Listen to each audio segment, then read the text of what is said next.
Widening social rifts define our era, driven by indignant anger and manipulation through engineered fear and division. To move forward and heal, we need secure men and strong women. But more importantly, we must learn how to listen to each other. As I asked women around me how I could help, I started to understand that the idea I once considered a conclusion was only the beginning. Women want to be heard, but it's not enough yet. So don't just hear us, but hear us when we say that everything that's happening is not enough to treat us as fully valuable, fully worthy human beings, equal in every way to men. A unified answer that branches out into infinite diversity, with one common factor. The people not listening tend to be men. But women cannot make men listen, and certainly cannot integrate what they hear into understanding and action. Only men can do that for themselves. So if men can't listen to women, LGBTQ+, minority groups, or other people with different perspectives, maybe they can listen to a man having a conversation with these people. I'm inviting you into my journey to become a better listener and meet some intriguing people along the way. Hello and welcome to the If Men Can't Listen To podcast, and I would like to start out by acknowledging and apologizing for the lack of show in about 3 weeks. Life happens for some of my guests, and I got some cancellations, and one of the things I realized early on with this project is that I was going to have to be very patient with my guests, given what I'm asking them to do and what I'm asking them to talk about. So every now and again, there's just going to be a little bit of a gap between podcasts, and hopefully we make up for it in quantity or quality rather than quantity. And anyhow, so today I have Flo with me, and this is going to be an interesting challenge because I know very little about Flo. Usually there's some sort of mutual spark of interest, and we start talking online a whole bunch, and then it ends up with that person being a podcast guest. So this one's a little different. I don't know if any of you remember, I set up a form for people to pop on and say, hey, I would like to be on your podcast. And Flo is one of the people who did that. So we're both going to meet Flo on this episode. So hi, Flo, if you want to introduce yourself. Hi, I'm Florence or Flo. Happy with both. I'm from Seattle, Washington. I'm an artist, I'm a naturalist, and I'm an early childhood educator. So what I did is I don't want to try and dig too much up on you because I want to, get to know you through this podcast. But one thing I noticed when I was flipping through your Instagram profile right away is you seem to have an appreciation for Benjamin Sisko, and I will go ahead and say that is without any, I will not accept debate on this, that DS9 was the best Star Trek series. So I'm right there with you. In my opinion, all this other stuff is up for debate after that, but in my opinion, the second best is Voyager. Fight me. I will. How would you rank them? Here's my contention. DS9 is the best one, but Next Generation is my favorite. Speaking of, I mentioned when we were just getting on the call together that my cats might make their presence known. I have two cats. Their names are Geordie and Utsi. Utsi is named after Utsi the Iceman, and Geordie is named after Geordie LaForge. So Star Trek was my pandemic hyperfixation. I used to just, I worked with people with disabilities during the pandemic, which was a chill gig, to be honest, because I only had to worry about these 4 people, and I worked the night shift, so I barely had to see anybody. On the flip side, I didn't see anybody or talk to anybody for about a year during the pandemic. I lost my mind a bit. So on my days off, I'd watch Star Trek and do art. I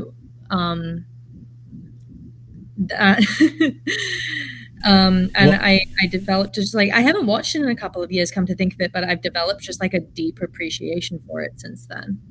Yep. I think it's art, it's storytelling, it's Shakespeare, it's philosophy.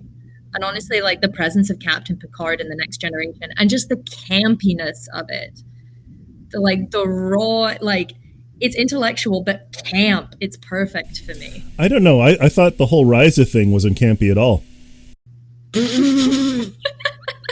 remember in DS9 where Worf gets so mad that his hot trans girlfriend is polyamorous that he throws a temper tantrum and joins an alt-right militia?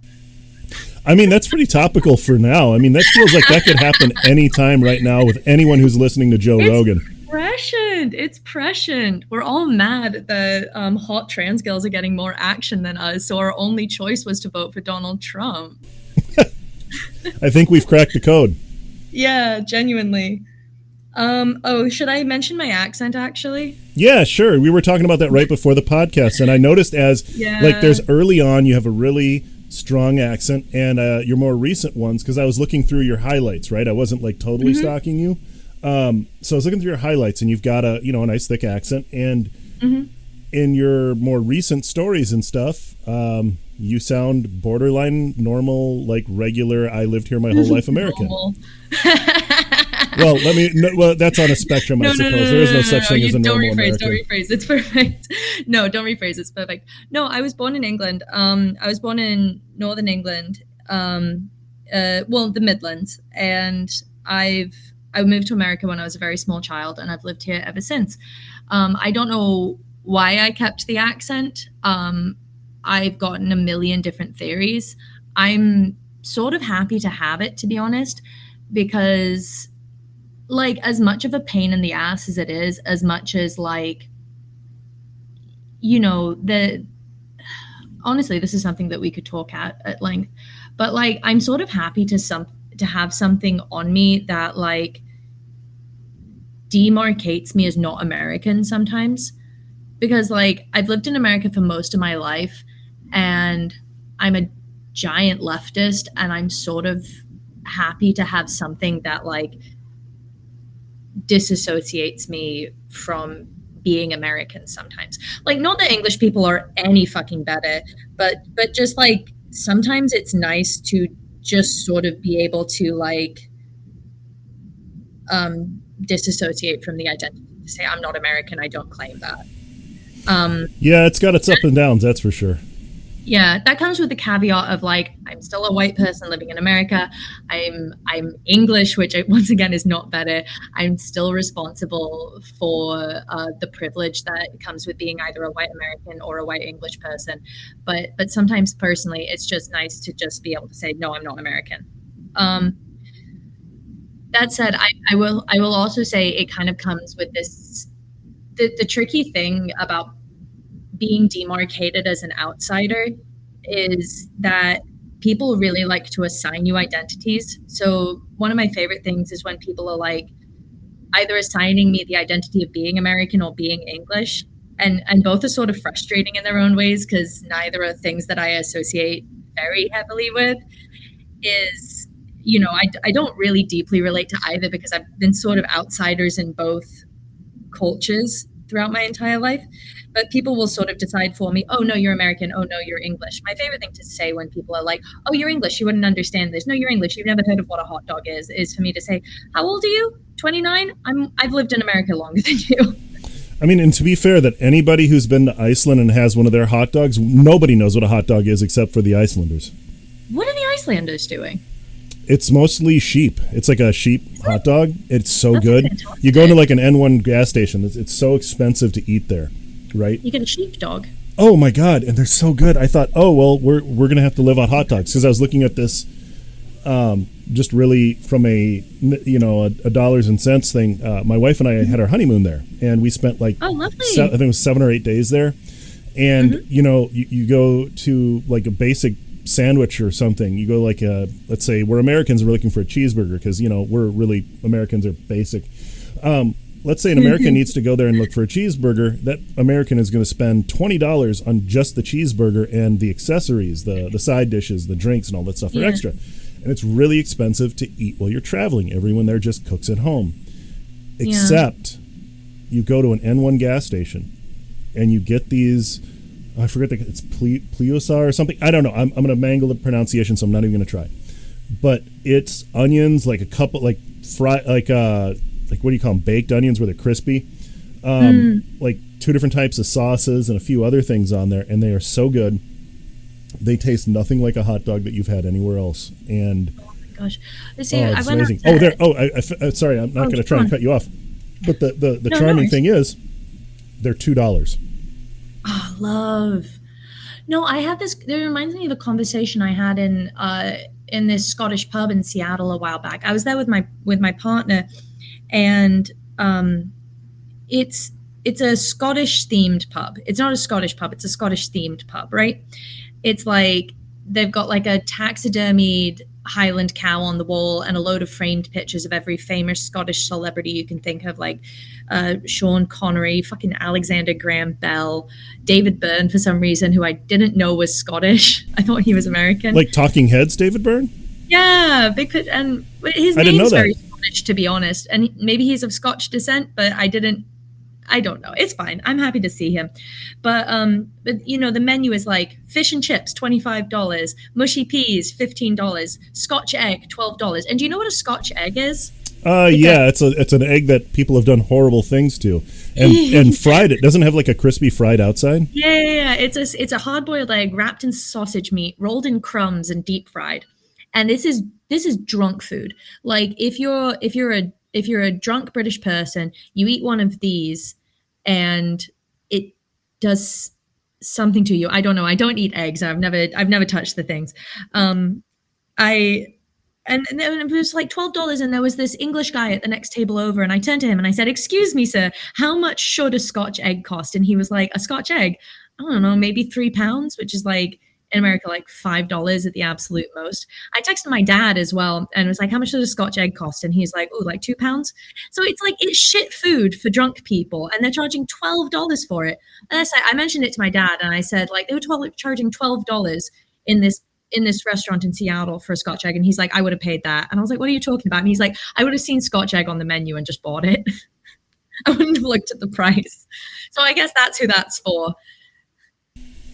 I feel like I would do that if I saw a proper Icelandic hot dog. Not like hot dog dressed in an Icelandic style, but like an actual like sheep hot dog. Because you look there, there's not a lot of trees, there's not a lot of cows, there's not a lot of any of that, right? And you know, it's just a volcanic island covered in lupins, yeah. Yeah, basically if you want something other than fish, poultry, or sheep, it's going to cost a lot because it came from someplace else. Well, I tell you what, when I went to Iceland, I went into a restaurant and they had whale on the menu, and I thought, I can't do that. But they also had puffin on the menu, and apparently I could do that. I looked when I was there. I couldn't find any puffin. I actually wanted to try it. I've eaten puffin. It tastes fishy. It's the point of eating it is not because it tastes good. The point of eating it is to say you ate it. You know, right? It's curiosity. I've eaten a lot of foods for that exact reason. It's like, well, now I know, and I never need to eat that again. Have you had alligator? Yes, actually. Ooh. At the Minnesota State Fair. Carolina when I was a kid. In the Minnesota State Fair? Oh, yes, my goodness. They had alligator on a stick. I used to live in North Carolina when I was a kid.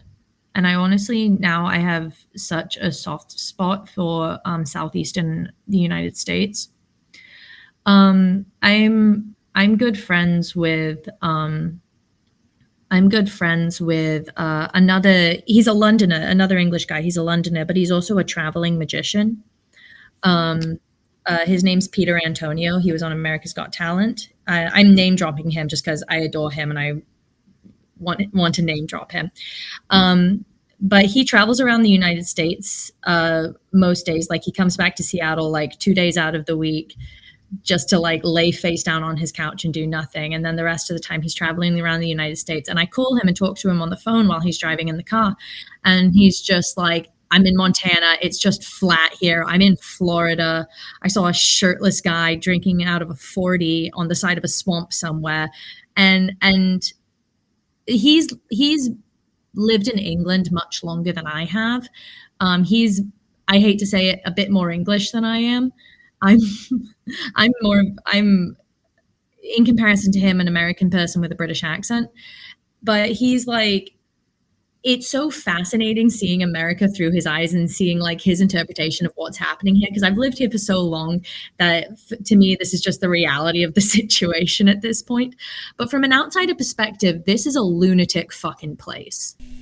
Yes. From an insider perspective, it is too. I mean, there's no way to shine that one up. It can be a turd sometimes. Like there's some really good things about it, but there is some really, really ugly parts. Oh my God. Well, the thing I love about America is like there's there's aspects of the culture and the attitude that I just love. Like, honestly, sometimes the attitude of like, well, we don't give a rat's ass what you think and fuck you and we're going to do it anyway. Sometimes that's charming. Like the idea of sitting on the end of your driveway in a Coleman folding chair and drinking a Corona Extra is the idea of throwing pine cones at an alligator on a golf course. These are memories from my childhood, by the way. It's just lovely to me. It feels home. Like the nature here is unfucking believable. Like Western Washington to me is one of the most beautiful places on earth. The Oregon coast, the fossil coast, one of the most beautiful places on earth. The coast of North Carolina and South Carolina, most beautiful place on earth. The Rocky Mountains, unbelievable. Like, but it's the homogeneity of the culture, and it's the way that it doesn't feel like there's a lot of culture on like a small scale. It feels like anywhere you go, it's pretty much the same thing. And people will kind of like claim individual differences, but anywhere you go, there's a McDonald's and a Target and the same strip mall in your hometown, and kind of the scenery around it will change, and that is to say, like, I don't want to throw like those like isolated amounts of culture, like the smaller bits of culture, like under the bus, because they do exist and I don't want to like be dismissive of them. But I don't know, it's just wild to me that on a country that's just continent sized like this, there's just like the same shit in every single state. And I hate strip malls so goddamn much. I hate strip malls so much. From a cultural perspective and from an environmental perspective, it's just so ugly and so inhospitable to life. It makes me so unbelievably sad whenever I have to like be in one. Oh, there's a cat. Oh yeah. He shows up in almost every podcast. Yay, he's beautiful. Big black cat. Yeah, he's a barn mutt. He is who knows? Love. Who knows from where? Well, no, I know where he's from. He was picked up as a kitten. I think I've told this story before, so I'm not going to dwell too long on it, but he was picked up as a kitten by somebody who just had a really big heart because he was on his own in the snow and no mother to be seen. So they figured, well, we're going to go and get this cat. And then they realized they had too many cats, so they put him up for adoption, and we got him. And when we got him, we didn't realize he was going to be this giant barn cat of a thing. And he's our old mutt. He's probably 13 years old now. Love. But yeah, ever since I started doing this, he like shows up and says, "Oh, you're talking a lot, so I'm going to come here and I'm going to purr." And I've had to edit him out of purring and meowing off of podcast episodes before. Oh, I love him. I love him. I got my boys out of the back of a 4Runner in a Walmart parking lot. It was because my oldest friend, when I said, "Oh, I'm living on my own again now. I'm in the market for a cat," and I was kind of thinking like, "Oh yeah, I'm going to adopt like an elderly cat who needs a home." And she's like, "Oh, no worries, I got you." And I was like, "What do you mean?" And then like a week later, she said, "Oh yeah, my husband's friend's coworker's cat had kittens. So here." I was like, "Okay, great, thank you." But then my boys. We've got another one who just showed up and adopted us, and she was this starving little kitten, and you could see her ribs, and we brought her in, and she is gangster, and this guy's a marshmallow, and they're finally to the point where they can be a few feet from each other without fighting. Oh, love. But she still doesn't like him all that much. Mm-hmm. But yeah, we both have feral cats. We went with a cat distribution system rather than the pet store kind of thing. That's what I wanted to do. In a way, cat distribution system for me was just my crazy cat lady friend who is like, I got you, here's some kittens. Mm-hmm. She's her own cat distribution system unto herself. So we were talking about strip malls and the depression of the homogeny, and yeah, it's the depression of the homogeneity, and like, because I've been to I've been around. I've been to New York City. I've been to New Orleans during Mardi Gras. I've been down through California. And like, I can see that there's this like uniqueness of all these individual places. But I just feel like between like capitalism and strip malls and like, it feels like there's this concerted effort to homogenize this like continent-sized country. And it just feels like, it feels bleak, you know? It feels like a loss of culture, a loss of opportunity for culture. It's like, you know what drives me fucking insane? People who are fans of the store Target. You know what I mean? Mm-hmm.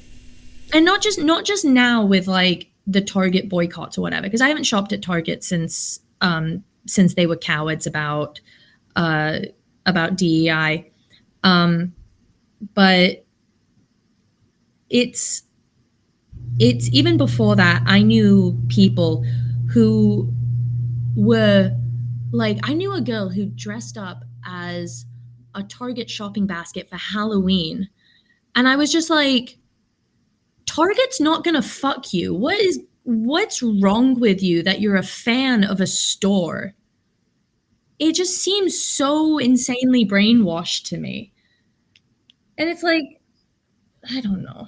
It annoys me. Well, you know how people, and this is, I'm not going to say people, because, rewinding back a little bit, I travel for a living, right? And I've been to all but 3 states, Alaska, New Hampshire, and what's the other one I haven't been to? I'd have to think. It's another one up in New England, and I really can't remember which one it is.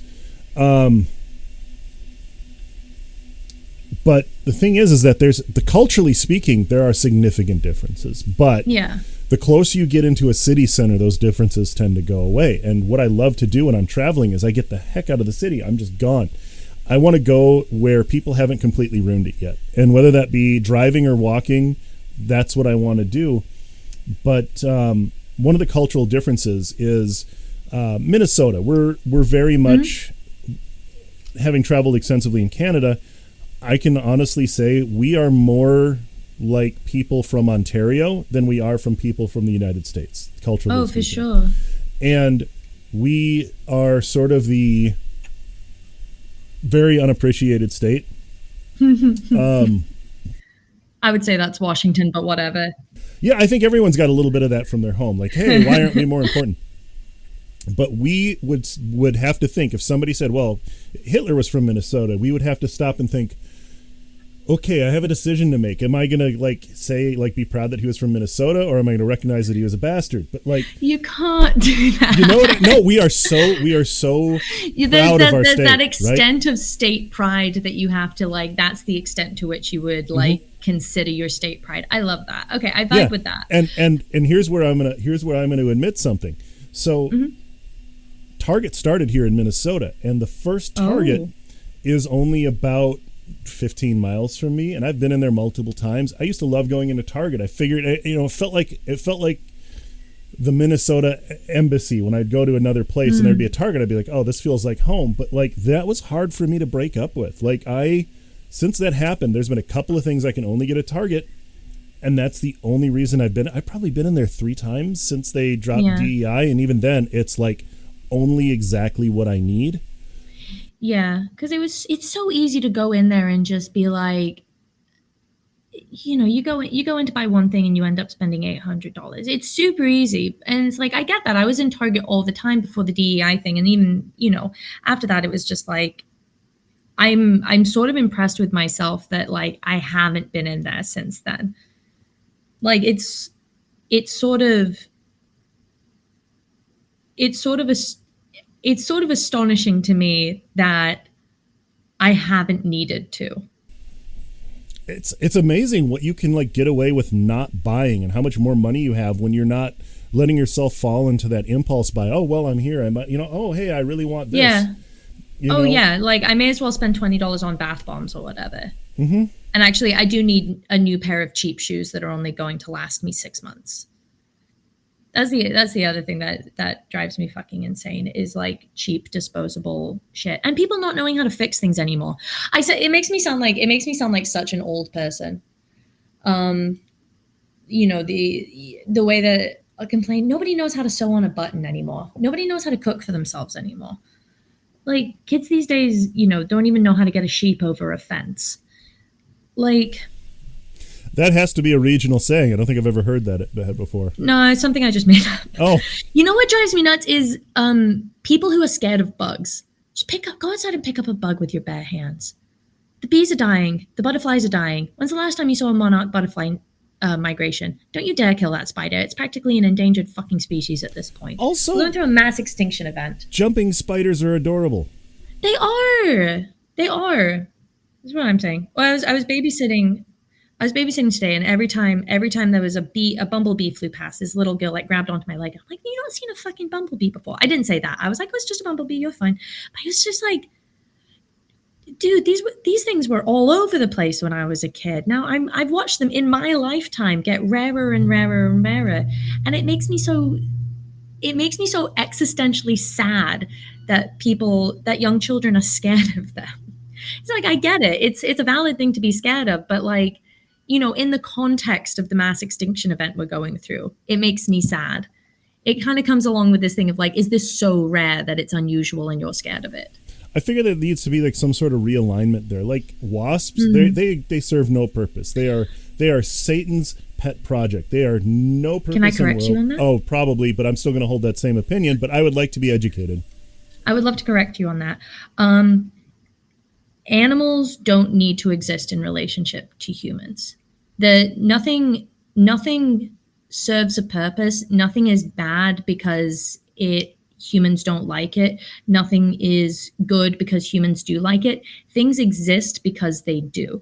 And also, wasps are essential pollinators. Wasps are essential predators. Wasps are an animal in the environment, this complicated, interwoven mechanism that relies on every single gear in the system. And wasps are one of those gears.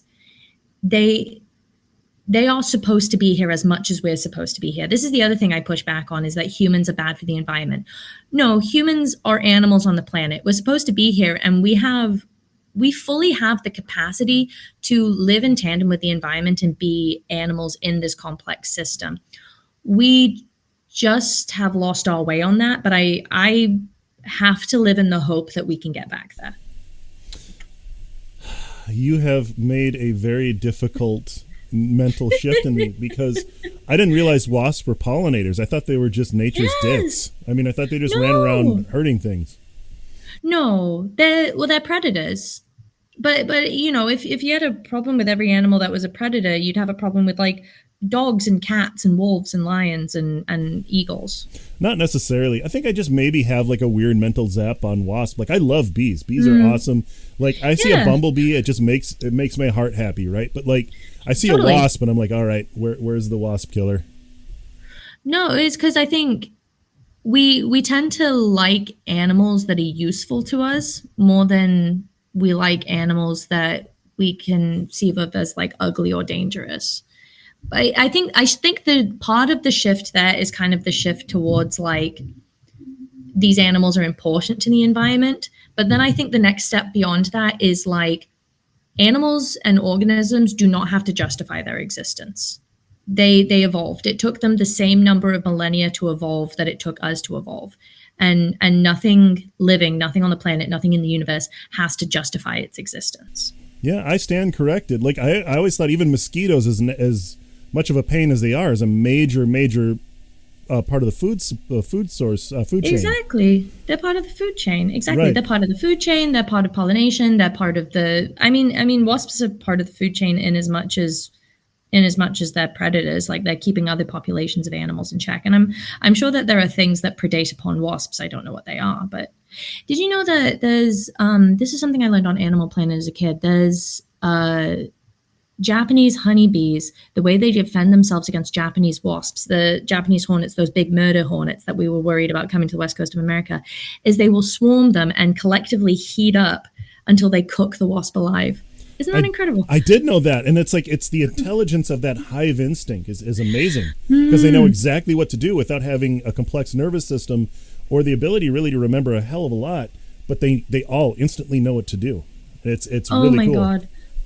Oh my God. I think about the difference between like intelligence and instinct all the time. Because I mentioned at the start of this, I'm a naturalist. And saying I'm a naturalist is sort of an overblown title that I've given myself. It's like saying I'm an artist. Like if you make art, you're an artist. If you go out into the woods and pick up a bug with your bare hands, you're a naturalist. Yeah. But one of my favorite things to do living on the West Coast of the United States is tide pooling, where you go out at low tide and look at the creatures. And I volunteer with the Seattle Aquarium. And a question that I get all the time is like, is it intelligent? Does it have a brain? Can it think? Does it get stressed out by people touching it? And it's like, it has a nerve ring, so it has a nervous system, but it doesn't have a brain. If a brain is just like a complex centralization of an animal's nervous system. So it probably doesn't, it can't really get stressed out just from being touched occasionally, especially as an animal that lives in like a very busy environment. But like intelligence is also like a highly subjective, socially constructed thing. So what does it mean to be intelligent? And you'll usually find that the answer varies depending on who you ask. Okay. And then, you get to this whole, if you really want to like get down to the nuts and bolts of it, I've heard theories that mycelium, fungus, stuff like that are really not in the way that we're intelligent, but are very, very intelligent. And I see you doing a little dance there, and I have a feeling I'm going to make another knowledge bomb. I don't know if I have a knowledge bomb. I'm just excited to think about mycelium and slime molds. I know what you're talking about with the little things that you can put. If you put slime mold, in a field and put bits of food down in areas that correspond with where major transit areas would be on a map of like London or New York, for instance, the mycelium will come up, or the slime mold will come up with a path to those points of food that really closely looks like the subway system or the tube system in that city, for instance, but sometimes more efficient. That's, but it is that, would you call that like intelligence? Because it doesn't have a brain, or is it just like probability or efficiency or like pure cosmic mathematics? When you think of it too, and this is not something that's a long-standing theory. It's me just like literally listening to you talk and something dawning on me. There was a project a while back that it was a supercomputer, and I believe it was owned by the U.S. government, but it was made out of PlayStation 3s, and they were all linked together. So the idea was that they would have all of these really cheap processors linked together doing distributed processing out of very meager hardware. And it was one of the fastest supercomputers on the planet for a while, but it was made out of these very low capability modules, right? And it kind of makes me wonder, like, as we understand neurological stuff more in the future, if we're going to find out that those large hive organisms or interconnected organisms like fungus and mycelium and stuff like that, and that slime mold are doing some sort of distributed computing, and just because it's not like all clumped together in an arrangement called Fred or something, that it might actually have some intelligence. Yeah, I think that's brilliant. It sort of mirrors like the way a more complicated brain is built. Like if it's built up of these little neurons, which are like just kind of, it's binary, isn't it? It's just ones and zeros. It's just like on or off, like neurons in our brain. Whatever happens in a computer, I don't understand computers. Whatever slime molds up to. It's this famous line off the internet, like, I can't, there's nothing I can teach you about mushrooms. I think about that all the time. Like, some of them are immortal and we don't know why. Some of them can eat plastic. We don't know why. There's nothing I can teach you about mushrooms. Do you ever think about that? Like that documentary that was on Netflix, which it started out as like the mysteries of mushrooms. And then it was just some guy talking about his first ever mushroom trip for like a long time. I watched that and experienced that disappointment. I was even more disappointing realizing he's from Olympia, Washington, which is where I lived for a long time. Mm-hmm. And if you really want to take some, like, these are huge, huge jumps to conclusion, right? The idea that when you consume something, it does something to you. You wonder if there's, granted they didn't all get, have a mushroom planning meeting, but like evolution is an interesting thing. Like, is that supposed to, did it evolve to keep us away because it makes us lose contact with the reality or something like that? But you wonder with all these, what all these relationships, these co-relationships are, that it can't be entirely accidental. You almost wonder, like, this is much logic to say maybe because the mushroom is just like the fruiting body of the larger fungus. So what if it was trying to do something that would encourage animals to eat it and spread the spores around? Interesting thought. Just saying, I don't know. I'm not a mushroom scientist. Well, that's why chili peppers have the whole capsaicin thing. It's meant for only birds to eat it because that distributes it even further. Because it developed this essential poison that, up until humans came around and decided it was delicious, was there to keep animals away.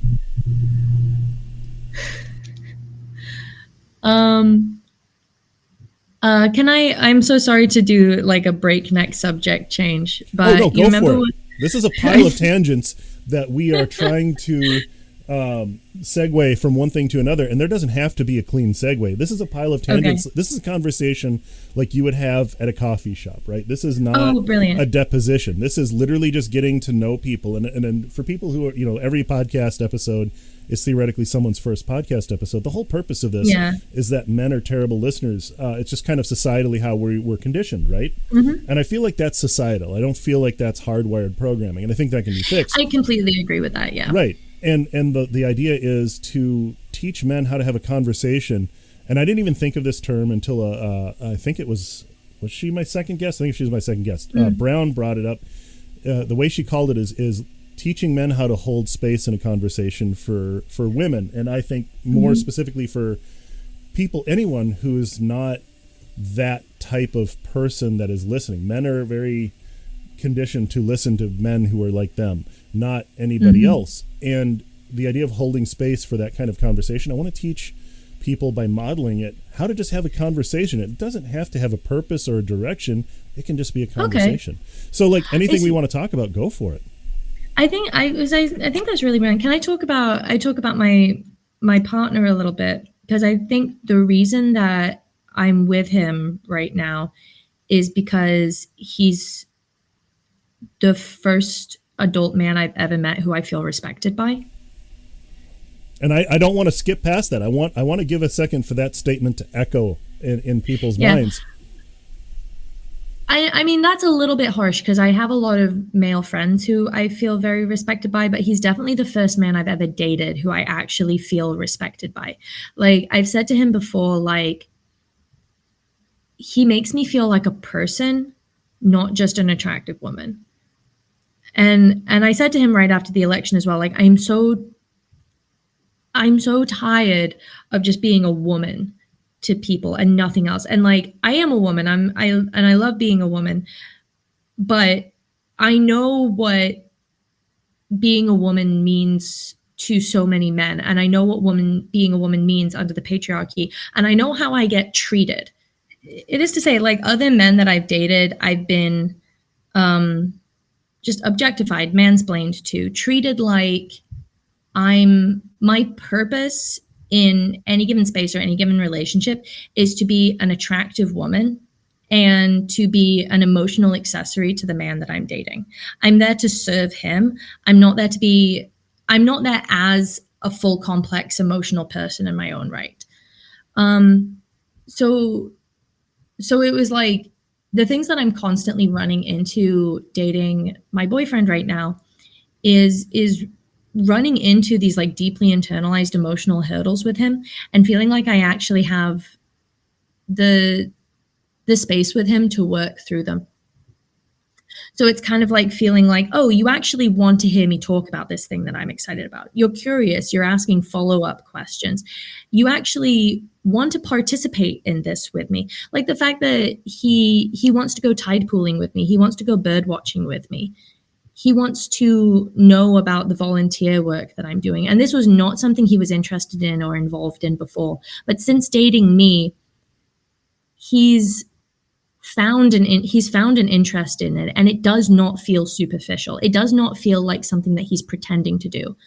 Like, it reminds me of the first guy I dated when I was in college, like my first college boyfriend and kind of my first serious adult relationship. I remember one of the first things he lied to me about was that he liked cats. He didn't like cats. He lied about that, like, immediately. And back when I was like 18, 19, I thought that was cute. In retrospect, like, that was like kind of a major personal life difference. Like, and kind of going on in that relationship, the kind of areas where I was like, things that I love and things that was super important to me, that it was never even a question that those were things that I was going to give up for the sake of him and his life. Like, I wasn't going to have a pet cat. I wasn't going to move back to England to start a family. I was going to stay with him in a small town, the way he was pressuring me to be a stay-at-home wife, the way he was pressuring me to take his last name. It was all just stuff that, like, looking at it on retrospect, breaking up with him, I feel like I massively dodged a bullet. And even then, he broke up with me because I was talking back too much, basically. I was fighting him way too hard about all of this stuff. And I'm very happy that between, like, my personality and the way that I was raised, means I haven't ended up in a situation that would have made me deeply, deeply unhappy. Like, I was raised to, like, talk back and speak up and speak my mind and tell people when I thought they were being ridiculous. And I'm really lucky that I am that way, and I haven't ended up in a situation that's going to make me deeply unhappy. Like, the number of women that I know that have just stuck with somebody and will just justify being with somebody that's fucking ruining their life, and then talk to me like, oh, you'll find someone. You'll find somebody who will make your life a living hell. Don't worry. Right. Like, I'm so happy to be alone with my cats. And I'm happy to not be married. I'm happy to not have kids. I'd like to get married and have kids, but, like, if I have to choose between getting married and having kids and being happy, then I'm going to choose being happy, frankly. Right. And there's a way to do both, but it's certainly not by giving up everything you've ever wanted to do. Yeah. You know, like, I feel, and I can't remember where I heard this. This isn't an original thought, but people tell you who they are, and sometimes when they do that early on, they really did you a favor by telling you who they are. You didn't have to waste 20, 30, 40, 50 years of your life to find out that they've been a horrible person, and you get to move on to what you were meant to be doing, whether you know what that is or not. It just, you weren't meant to be doing that. Oh yeah, completely. I found it was a very, I'm glad it happened. My college relationship, I'm glad it happened.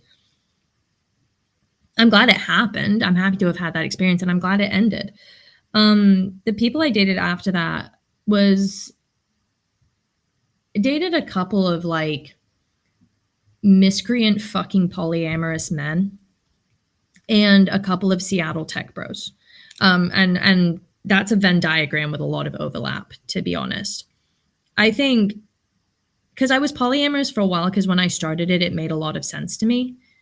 The idea of, like, oh, you know, you don't like necessarily have to, I'm trying to choose my words carefully. you don't have to miss out on like a fullness of experience with other people because you're in a relationship. That's kind of what it boils down to me. And it always comes with like a caveat of like, I fully recognize that this is not the right choice for a lot of people. It was the right choice for me, and it's something that's made sense to me for a long time. And it's fully something that I may choose to stop doing. But it's also like being a young woman living and dating in Seattle. If you're not dating polyamorous people, your dating pool gets a lot smaller. But like, but I also think a lot of men, there's a lot of good philosophical arguments, I think, for polyamory. There's a lot of good arguments against it, but there's a lot of good arguments for it. But I think a lot of men get into polyamorous spaces to try to fuck as many people as possible with the fewest number of consequences. Mm-hmm. And fucking as many people as you can is fine. Having sex is a neutral thing. Like it's neither good nor bad. In fact, like somebody who I know who I'm hooking up with has sex with a ton of people, massive slut.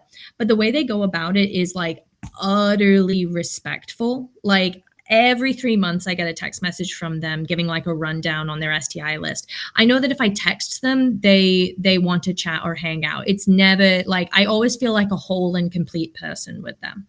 And it's like, hey, the basis of our friendship is we hook up sometimes, but I know that I get invited to housewarming parties. They're going to be honest about their relationship to me with other people. I'm going to receive aftercare after sex. They're going to want to hang out and cuddle. I know that if I hit them up with just like a random meme or something, they're going to respond to it, as opposed to men who are being promiscuous in this antisocial way, where it's just like trying to rack up bodies with complete disregard to the social and emotional consequences for everybody involved, including themselves. Mm-hmm. You can totally build community and make connection around sex, but that's not the intention behind what I've seen a lot of young men do, which makes me sad. And I feel like this is something where, and being polyamorous, you're aware of the concept of compersion, right? Oh, yeah, totally. I feel like if you don't have that sense of compersion for the person directly that you're hooking up with, not for them being with somebody else when that happens, but also inherently have what's happening, the value of that tied into their pleasure, I feel like that's where we see a lot of delineation on what's good and what's bad too. Like you have to really care in and out of the bed to have that happen. And I think I actually want to take a quick little side trip here, because I've talked a lot about the male loneliness epidemic being a self-inflicted wound, right? Yes, and I fully agree, yeah. I don't want to armchair quarterback about this. I ask everybody, and I've tried to get a couple of previous guests to talk about this, and they weren't comfortable with it, which is fair enough. Mm-hmm. But if you feel comfortable about that, sure. What advice would you give in terms of men that are having a hard time finding that connection, and maybe their user manual, so to speak, that they're using is the manosphere, the broadcasters, and giving all this terrible advice. Mm-hmm. I made a reel about it where I'm working on my car, doing an oil change, and talking about like you're being duped. You're being given bad advice by men who want to change the whole dating dynamic to allow awfulness. And as a woman, as the receiver of these advances from men, flat out, what works as a man? What should they be doing to try and end the male loneliness epidemic? Because I've gotten on my soapbox and told them how wrong they are, but what could they be doing right? Just see women as people. Women are people. Like that's just so completely what it boils down to. Is because like I feel like I can tell from a mile off when a man doesn't see me as a person, when he doesn't see me as an equal, when he doesn't see me as complicated, when he isn't interested in getting to know me in a complicated way, when he just sees me as like a means to an end. And this isn't even about just like, I just want to like use her to have sex with her. I want to use her so that like I can have someone who is my girlfriend, who is my wife. Like it's just like, see women as people and attempt to have a complicated relationship with them as a person. I think it's part of what I admire about this project that you're doing is the idea of just like holding space and giving voice for women as people, and for other like non-men as people. Just like I wish I had a way to articulate it beyond just like, I'm not just a woman, I'm a person. I'm a woman, but I'm also a person. Like, you know what I mean? And just the idea of like, we have a lot of cultural similarities, but we're not a monolith, and everybody is their own unique creation with their own backstory and complexities and thoughts and flaws and emotions and interests and their own version of intelligence. And if you can like appreciate another human being as a full and complicated human being, and not just as a way to get your needs met, then you'll have so much more success, both like romantically, socially, and personally, like your own feeling about yourself, like holding space for those flaws and those complexities and those foibles and imperfections. Like if you can hold space for that in yourself, you'll be happier. Hold space for it in other people, hold space for it in yourself, you will be happier. We're all just people. We're apes. We're organisms. We're eukaryotes. We're fucking chordates. Just chill. Like we just evolved. And I feel this is a universal truth with very few exceptions. Everyone just wants to be seen as important. So like, yes, I think it's important to register, and this is my personal experiences, I think it's important to register whether you're going into something with an objective or set of objectives, or are you just looking to go on a journey with somebody and, you know, have a conversation and see if that conversation, I actually just had this, how did I put it? Had this talk with somebody, and it turned into a story. Whatever happened to, this is how it was, whatever happened to having a conversation and seeing if it had momentum enough to warrant finishing that conversation over coffee and dinner, or maybe the next 20, 30 years, or maybe a month, or maybe a week. It doesn't matter. But like, have that conversation and see if you want to keep having conversations with that person. And sometimes it might be punctuated with physical intimacy, but like, find somebody you want to go on a journey with. Don't just look around for a life support for a vagina that you have to gamify and you have to do X, Y, Z to get to that point. Try and have a real connection with a human being, and what's going to happen is going to happen. I honestly, you said such a poignant thing to me there. You said something that resonated with me, and it sort of left my brain. Give me a second.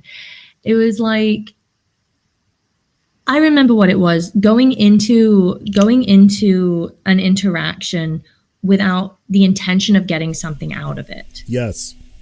It's going, because again, this is bringing it back to my wonderful partner, of him, because when we started dating, he was the partner of one of my friends.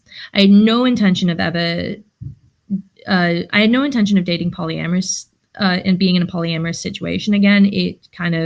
I'd gotten out of like a couple of situations where it worked out very badly, and I didn't think it was for me anymore. And I was sort of thinking like monogamy is just going to be easier. But I met him through a friend of mine who was dating him. And honestly, what a glowing recommendation. Like dating your friend's boyfriend. You know he's good if he's good enough for them. So like but basically like we met over brunch, and we were just chatting, and I was sort of thinking over that chat, oh, he's pretty good looking. He's very interesting. He'll be an interesting person to be friends with. I'm excited to get to know him better. Obviously, though, he's polyamorous and in a relationship with a close friend of mine, so he is off the table. And then when we started talking more and started flirting and he started like expressing interest in me, my first reaction was, oh my God, we're doing something wrong.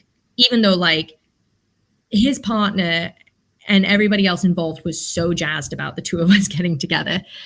But I talked to the other thing is I want kids, he doesn't.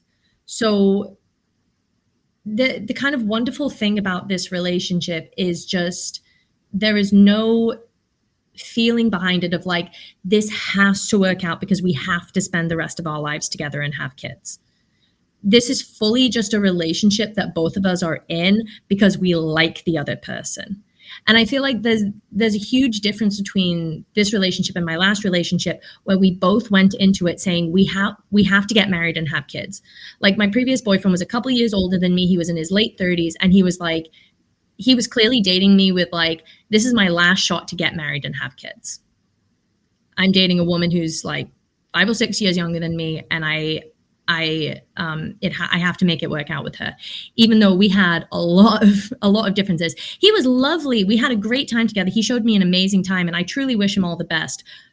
But we were not compatible. But we were trying to make it compatible, and it was making him miserable.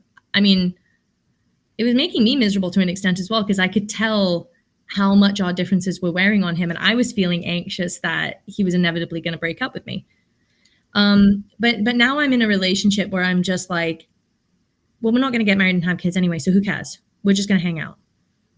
And I think, like, this is to say, I mentioned earlier, I do want to eventually get married and have kids. I'd like to.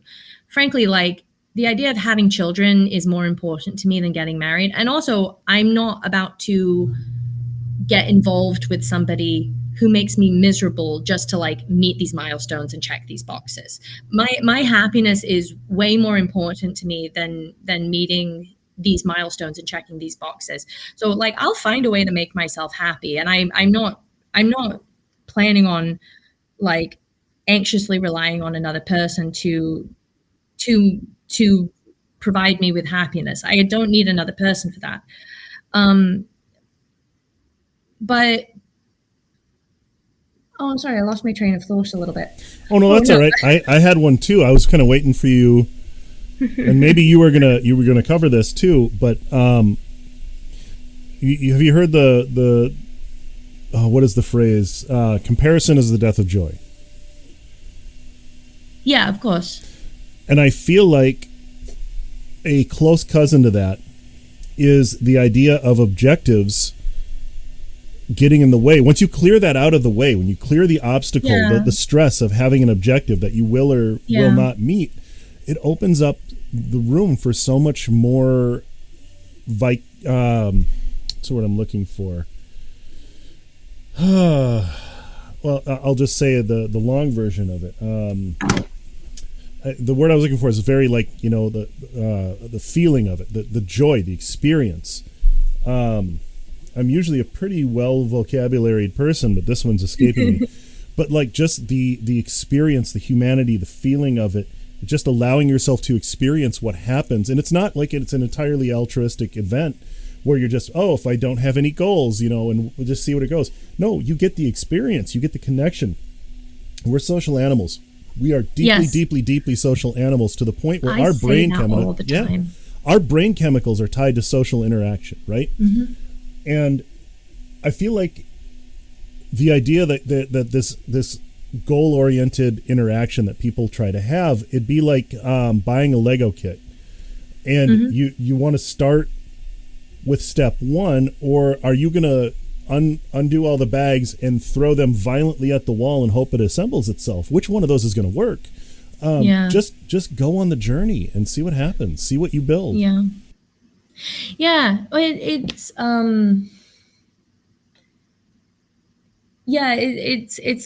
I think that's what I would sort of tell young men, or just young people in general who are struggling with dating and socializing, because God knows it's still something that I struggle with as a woman in my early 30s, is just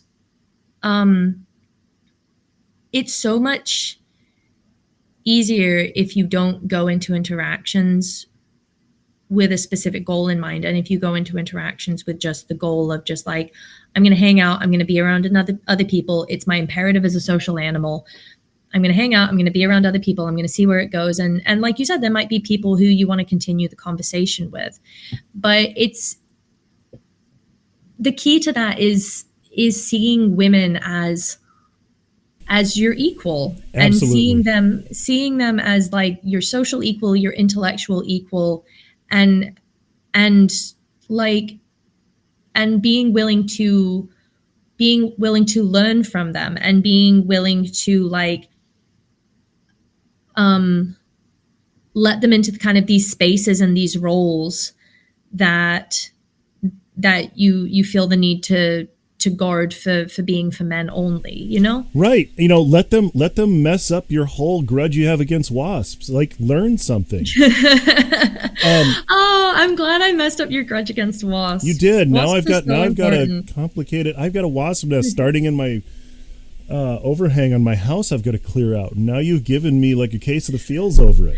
Like oh, go ahead. Surely there's a way to remove it without killing the wasps. I don't know what that is, but yeah, they're going to try and kill me, so I'm probably going to be not super gentle about it, but I probably won't just like outright kill them. I'll just get them away. Fair enough. If it's you versus them. Here's the thing. I also am just like, animals kill other animals. Right. I'm probably going to like knock it out with a stick and close the hole up, and like maybe I'll be nice about it instead of just hitting them with the wasp killer right away. But like, you know, you've changed my mind. I've learned something from you because I put myself in a place where I understood that this person I'm talking to very well could know something I don't. And I ask a lot of questions because I want to learn. I love learning.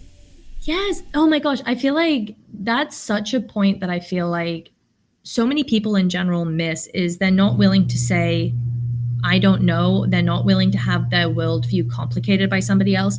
And they're not willing to have their mind changed. Like,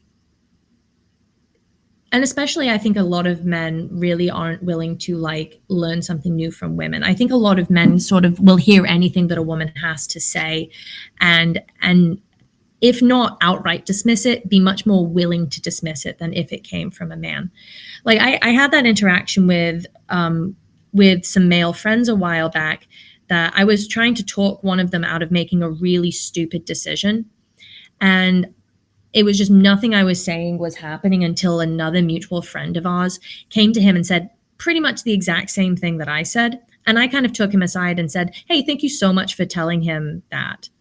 Like, because I was saying the same thing and he wasn't listening to me. And he said, oh, do you think that's sexism? And I was like, do you think that's sexism? Yeah, idiot. No kidding.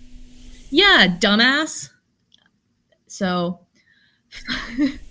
it's like, well, I'm not friends with those people anymore. I was about to say you've been promoted from Captain Obvious to High Admiral of the Seas Obvious. Like, truly. Oh, do you think that's because of sexism? Yeah, I think it's because of sexism. I think he's a sexist person. He's demonstrated it to me multiple times, and I've said on multiple occasions that he's being sexist or mansplaining something to me or being rude or objectifying the women around him. Do you think he's sexist? Just long shot. I'm throwing a dart here and hoping it even hits the dartboard. Does this guy have issues in saying that he's lonely? I don't know, actually. He didn't share his feelings that much with me. Well, I think that answers both of our questions then. Yeah, right. So we're almost an hour into this, and I haven't even asked you one of the most important things that I saw when I was flipping through your Instagram. Oh, yeah. How in the hell is it that you're a Disney princess and birds land on your hand? Oh my gosh, those are Canada jays or robert jays. They're corvids. They're related to other blue jays and crows and ravens, and they live all over the place in the on the Olympic Peninsula and in the mountains around Washington State. They're called Canada jays, so I'm sure you get them up in Canada and down in Oregon as well. I don't quite know what their range is, but they're these beautiful little gray birds. Medium-sized gray birds. And around campsites or on trails, they're intelligent, they're corvids, and they have learned that humans have food. And they know that humans have food, and they are so frequently fed by humans that if they think you have food, they'll just come and land on your hand. To the point you don't even have to have food anymore. They will, if you just hold out your hand long enough, they'll come and land on your hand. We have a I forget what the name of the business is. You know, this is great when I remember nothing. There's this thing where you can go in and it's just like this animal contact kind of safari thing where it's like it's in a shopping mall, but it's this huge place and they've got all of these animals and it's like an animal encounter kind of thing. Some of them you can, have a contact with, others you can't, right? But one of the things they did is they give you a popsicle stick covered in birdseed, and you can go sit in this like double locked, like it's open air, right? But it's screened enough where the birds can't get out. And what you do is you can go through this double airlock type thing where none of the birds can get out, but you sit down, and then they have you bring out the rule is you have to sit completely still, and you hold out the popsicle stick. And it was the coolest thing to have a bunch of birds. Like, it's weird when a bird lands on like the claws. I didn't expect that. Yeah. Like, and it's such a weird little feeling because you expect that, oh, they're going to grip really hard, and it's just like the tiniest little feather grip. Yeah. No, they're amazing. If you're ever on the West Coast and you're ever hiking on the West Coast, keep an eye out for the robber jays. Like, don't feed wild animals, but unless it's fun. No, don't feed wild animals. It's not good. And a lot of the wild animals around the trails, especially like the ones where you get tons of tourists, like on Mount Rainier and stuff, a lot of the animals have lost a lot of fear of humans, which isn't good for them, but it's interesting. I'm trying to think if there's anything else. No, and I'm really like with tide pooling as well, with touching like sea anemones and starfish and stuff. Like it's not a good idea. You feel like Steve when every time you do it, but it's not a good idea. Well, I went and did something. I didn't realize there was a name for it, but we went on a vacation in Hawaii for about a week, and on the last day, you know, my wife and her family wanted to go to this resort, and I'm very like.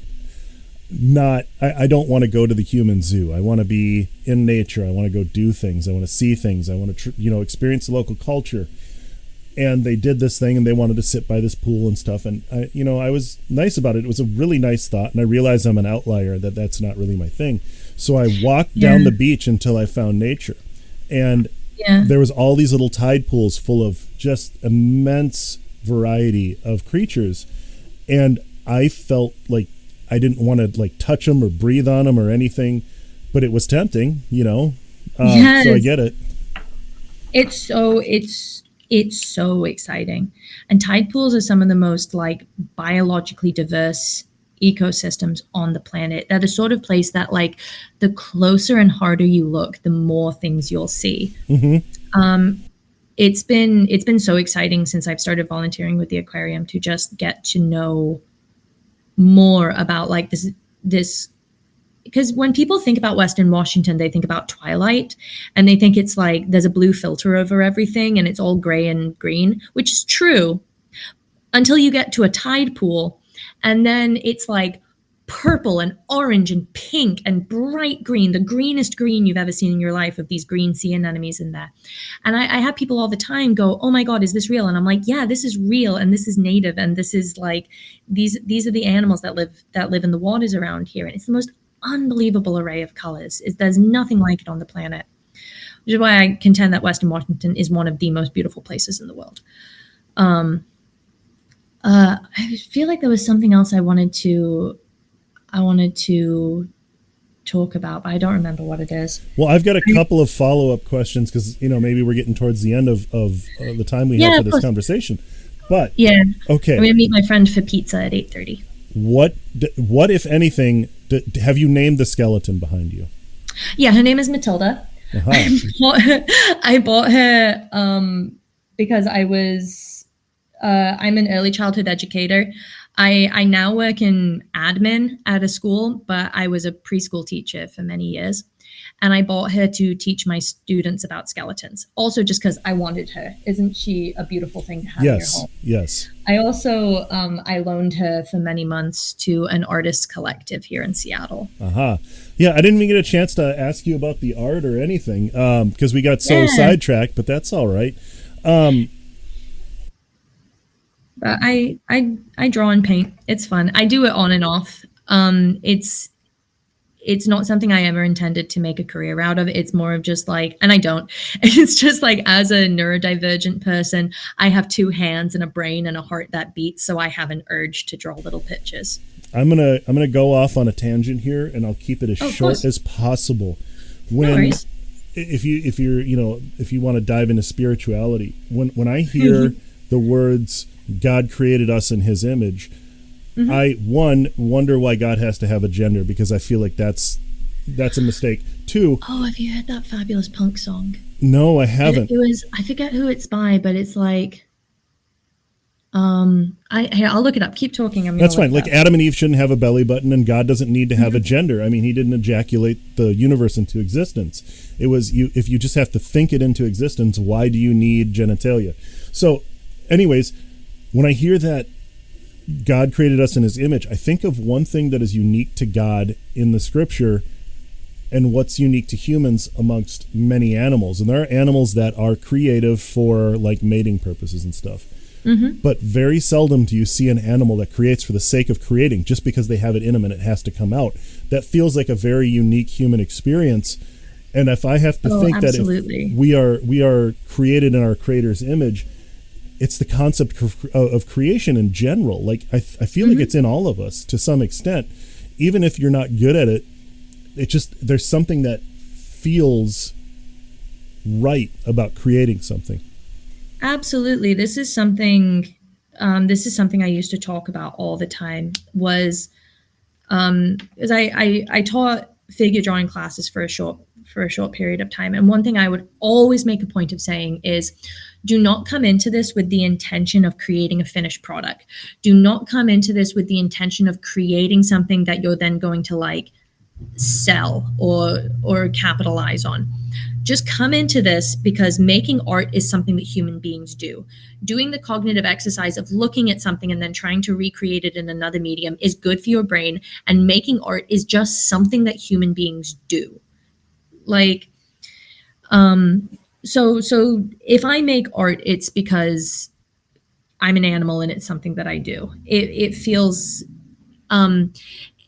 it is to say, like, getting back to spirituality, I'm not a spiritual person. I was raised atheist, and I see everything in the world through the lens of biology. But I resonate with the idea of creation is a behavior that is deeply inherent to us as a species. Making art is something that is important to us as a species. And getting back onto like anti-capitalism, I think that creativity and making things, it's difficult to make things or justifying making things for the sake of making things anymore. It feels like anything that's not done with the purpose of making money off of it is pointless.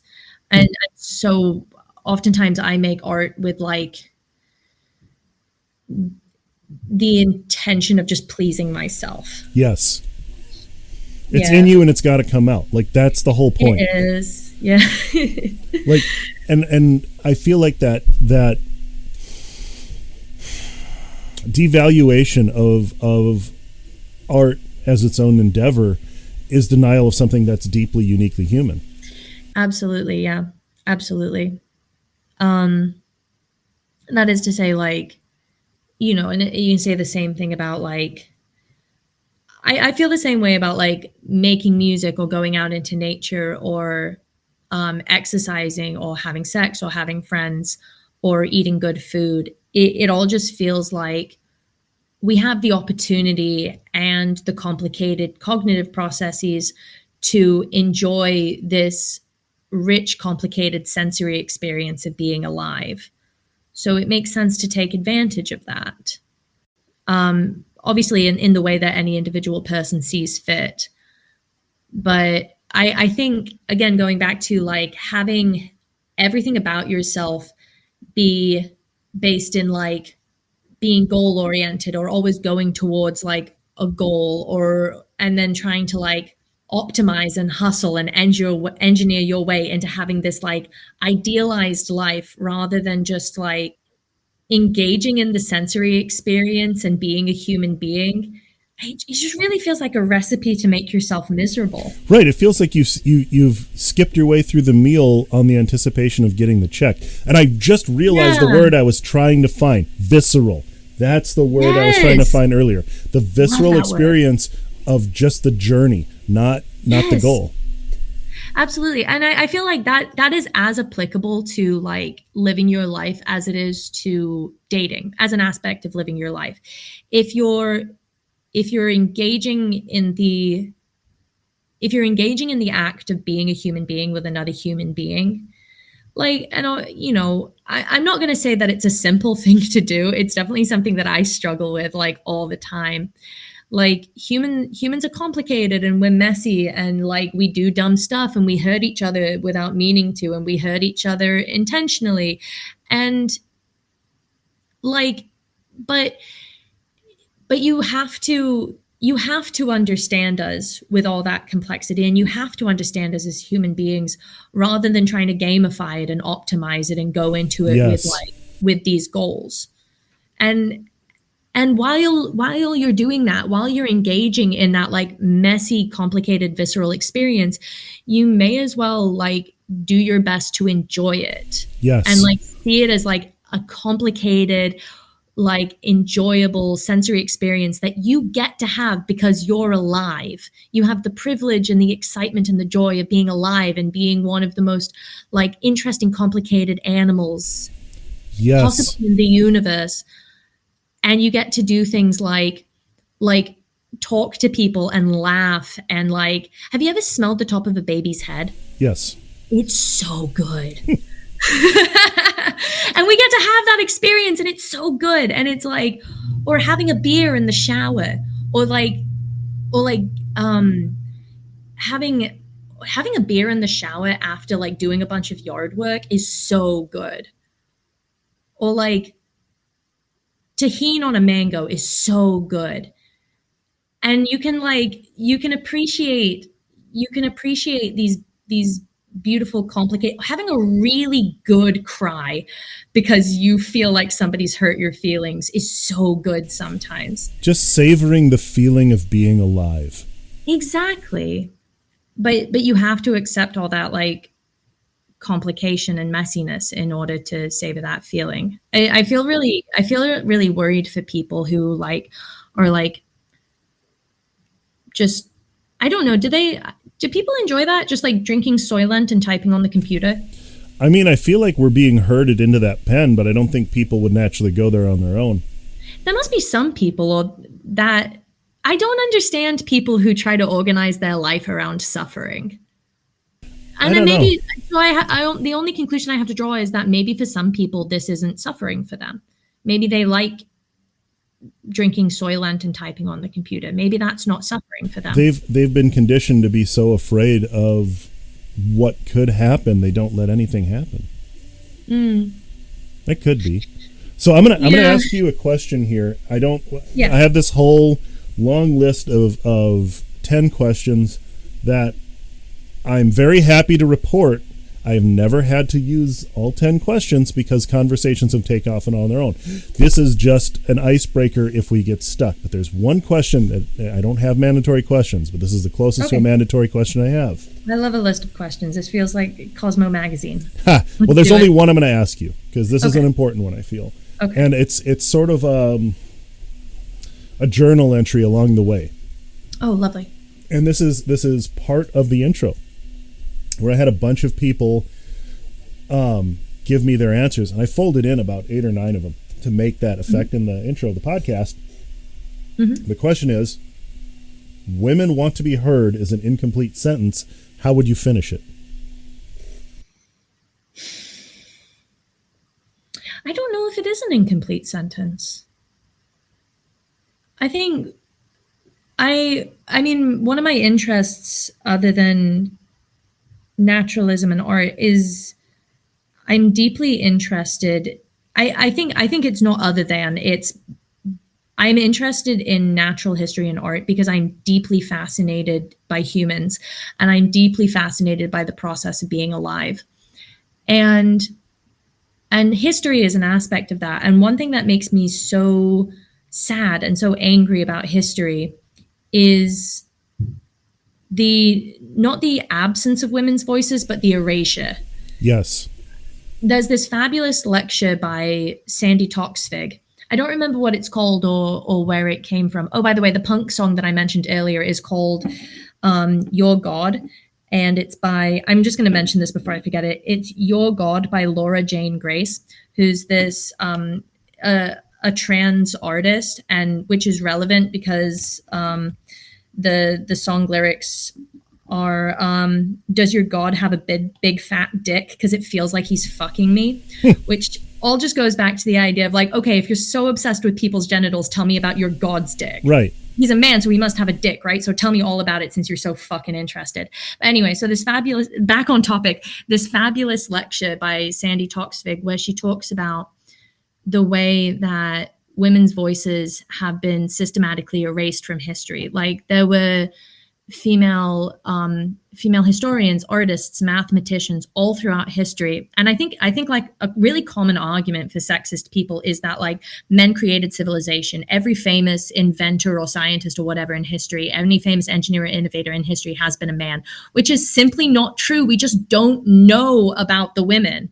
We're not told about the women. The women's record has been erased. Like I think about Mary Anning, who is this fabulous paleontologist working in the south of England, near to where my parents now live, who was finding sea monsters in the raw chalk cliffs of the Jurassic coast and was not allowed to step foot in the door of the Royal Geological Society because she was a woman. And how many more women like her have existed that we simply do not know about? Yes. We're lucky to know about her. Do you know there's an actual name for that? Someone actually tagged me in a reel. Mm-hmm. I do. I'm going to let you say it then. Yes. The Matilda effect. Yes. She's not, the skeleton's not named after the Matilda effect. It's just a coincidence. Right. Where a man will swoop in and take credit for the work that a woman did. Exactly. Yeah. Or you think about, and the way that women's contributions are reframed so that they're less significant. Like, wasn't it, like the number of important female scientists and mathematicians who are just framed as secretaries to a great man. Right. Or they're just computers, or they were just like girls working in the office, or never mentioned at all. They were just research students. And I'm part of the problem because I can't pull her name up from memory, but Watson and Crick totally left out the person who they built Rosalind all of their... Franklin. Yes, thank you. That they built all of their research upon the work that she did. They basically iced the cake that she baked, and they said, well, we invented DNA. And took full credit for it. No, you exactly. didn't. Yeah. No, completely. And it's... But there's a fabulous lecture by Sandi Toksvig all about it, and she touches on the modern effects of this and the way AI contributes to this phenomenon. And it's really interesting. So it's like women want to be heard. I don't know. That's just a complete sentence to me. That's been I feel true throughout human history. Oh, there's another one. It's like Shakespeare's sister, and it might be by Virginia Woolf, but I might be misremembering that. The idea that Shakespeare could have had an equally talented sister, but she wouldn't have been able to even leave the house. Like, just how much talent have we missed out on? How many other Hypatias have been stoned to death in the street that we didn't even get to begin to know about? Right. And if you like, you get to the people, I'm going to address the people who are genuinely the problem here, the people that say there's only one book that matters. Well, Jesus talked to a lot of women in that book, and you don't hear a lot of their perspective. You don't hear a lot of them. You don't hear a lot of their stories. And Jesus thought they were important enough to spend a lot of time with. Why are those stories missing? It's because they've been erased. And, yes. I'm kind of wondering if, and this is not me trying to talk for you here, but what I'm hearing maybe, if I'm trying to sum this up, is women want to be heard and not erased. Oh, yeah, completely. Like, just women want to be heard for fucking once. Yes. we want it to be heard and written down and taken seriously. And it goes back to my wonderful partner when I say, like, he's the first man that I've talked to who is like engaged in my interests seriously, held them with like the weight that they deserve, and made me realize, like, and it's resulted in me, like, I'm less self-deprecating when I talk. My interests aren't silly or creepy or cute anymore. Like, they're seriously my interests. I'm interested in natural history. I'm interested in specimen collection. I'm interested in bird watching. I'm interested in education. I'm interested in in human history. And this isn't me being like cute or being a manic pixie dream girl or whatever. I'm a full complicated human being with serious intellectual interests that I seriously engage in. And it shouldn't take another person holding, giving those things weight for them to feel like they have weight. But like, thank God I found somebody who's giving them the weight that they deserve, and giving relationship with me the weight that it deserves. You know what I mean? Yeah, and I feel like one of the biggest zaps that patriarchy has put on women is making them feel like they have to ask permission to be themselves.